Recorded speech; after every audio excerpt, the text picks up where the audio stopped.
চলো আজকে তোমাদের সাথে ছোট্ট একটা ব্লগ শেয়ার করে আসি। এটা হচ্ছে চিলক্স, আর চিলক্স তো সবার কাছে ফেভারিট।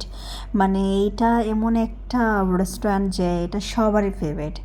কারণ হচ্ছে স্পেশাল আমার কাছে এখানে যে চিকেন, মানে নাগা চিকেন ড্রাম, কি বলতেছি, নাগা ড্রাম, ওইটা গাইস, ওইটা কার কার কাছে পছন্দ আপনারা জাস্ট বলবেন। আর আমার কাছে তো এটা এত ভালো লাগে, কিন্তু যখন আমি খাই তখন আমার কাছে মনে হয় যে আর খাবো না, কিন্তু আবার খাইতে ইচ্ছা করে। দেখেন আমরা এটা অর্ডার করছি, chicken Naga drums and fish tots, ঠিক আছে।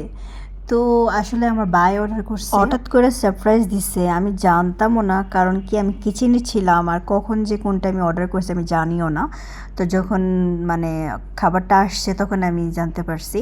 দেখেন আমি কিন্তু ভয় পাইতেছিলাম, এটা চিকেনটা নিচ্ছি খাবার জন্য, কিন্তু আমি খাইতে পারি নাই, মানে ভয়ে পেয়ে মানে অনেকটা মানে সময় নিছি খাওয়ার জন্য। আর আমার বোনের রিয়াকশনটা জাস্ট দেখেন, ওর রিয়াকশন দেখলে আপনারা কমাই চলে যাবেন। হ্যাঁ হ্যাঁ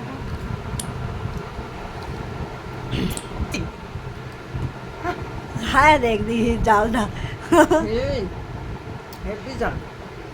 গাইস এত ঝাল, আর আমার বোনের কথা শোনেন, ওর এক্সপ্রেশন, ওর কথা শুনে কি কেউ বলবে যে এটা এত ঝাল বা ওর এত ঝাল লাগতেছে? অবশ্যই আমার বোন অনেক ঝাল খায়। তারপরে আমার ভাইকে জিজ্ঞেস করতেছিলাম যে কেমন ঝাল। আরে আমি বোকামির মতো কেমন জিজ্ঞেস করি, এটা তো অবভিয়াসলি ঝাল হবে, তাই না? এত ঝাল, বাইরে ভাই। জাল আছে না? অনেক। যা তো হইবই। আমি তো ভয় পাইতাছি যে জালটা খাইতে। খায়ালাই। গাইস আমার ফেসের দিকে আপনারা তাকাবেন না, কারণ আমি ডিরেক্ট কিচেন থেকে আসছি, রান্না করতেছিলাম এত গরমের মধ্যে, কোনো রকম ফ্রেশ নয়, ডিরেক্ট খাওয়ার মধ্যে চলে আসছি। আর হ্যাঁ, যেহেতু আমি চিকেন নাগা ড্রামস খাইতেছি, ওইটা ফিল করেন, ওইটা ফলো করেন। যারা মানে ঝাল খেতে পছন্দ করেন তাদের তো এটা অনেক ভালো লাগবে, আর যারা খান না এখনে ট্রাই করেন এটা। ঠিক আছে, আর কি বলবো, অন্য ব্লগে দেখা হবে।